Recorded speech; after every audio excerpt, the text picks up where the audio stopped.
Hi, I'm Teresa and this is David Ort, and we are here today looking at his new cookbook, the Canadian Craft Beer Cookbook.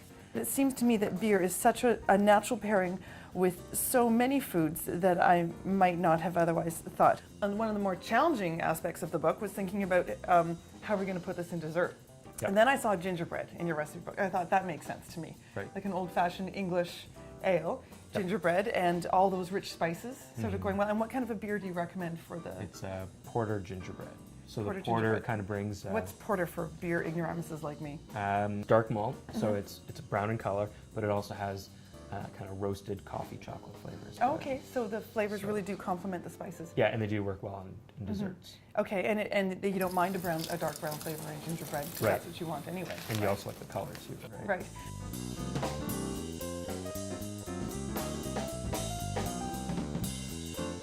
Okay, and I have boiled the porter for our porter gingerbread. Why have I brought the beer to a boil? So we heat the beer up and it's going to help activate the baking soda when we add it to it. Yeah, and so there we go. You can see it foam up like that. Right. And one of the tips for cooking with beer is that beer has carbonation in it, so it's going to want to foam up when it's heated. And so you always want to find a pot that's a little bit bigger than you think you're going to need. We're going to add the oil. Okay. Can I do some whisking? Okay, there we go. Stirring that together. Do you want to? So I'm going to pour the sugar. Okay. Oh, this glorious sticky molasses mess. In. Fabulous. And again, I love how you put the sugar at the bottom of the bowl so that the molasses didn't get. Okay, too stuck to the bottom of the bowl. Oh my God, that looks so good. Here we go. So mucky and delicious, and so it looks and smells like a nice caramel sauce. I'm just gonna have a little sniff. So here we have the dry ingredients. And okay. It's flour, baking powder, and the spices, especially the dry ginger, which gives it the gingerbread flavor.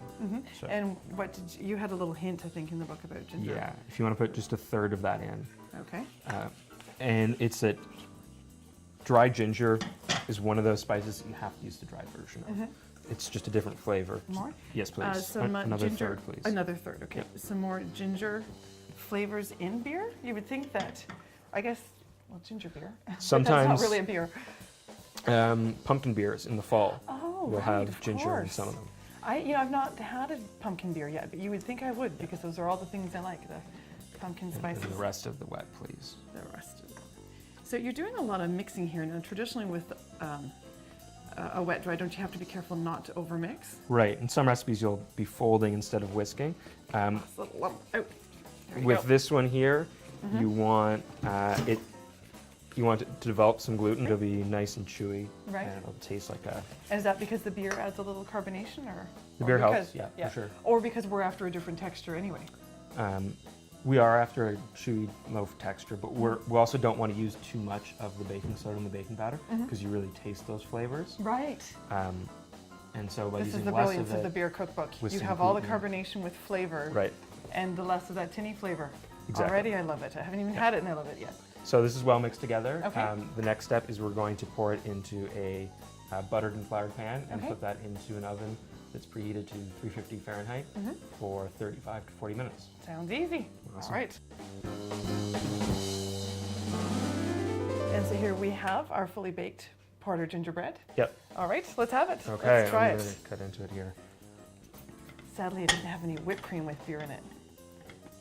It's a dense and chewy gingerbread, so I think the best idea is to sort of aim for pieces on the smaller side. Here's some of the beer we use. We get to drink beer with it. Fantastic. Yep. Okay, cheers. Cheers. Is it noon yet? I don't think so. That's okay. Oh, so he goes for the food first, I go for the beer first.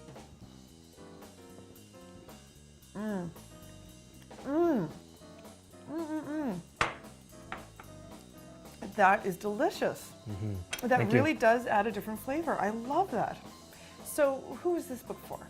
I think that it makes a great gift for people who are interested in craft beer. Craft beer aficionados are going to appreciate the depth, as well as home brewers. But just anybody who likes cooking at home. I'm myself a curious cook. Well, no, I like it, and I don't drink a lot of beer. When I do, I tend to drink craft beer. But for me, I guess the selling feature is it has to enhance the food. It has to bring Right. something extra to the food.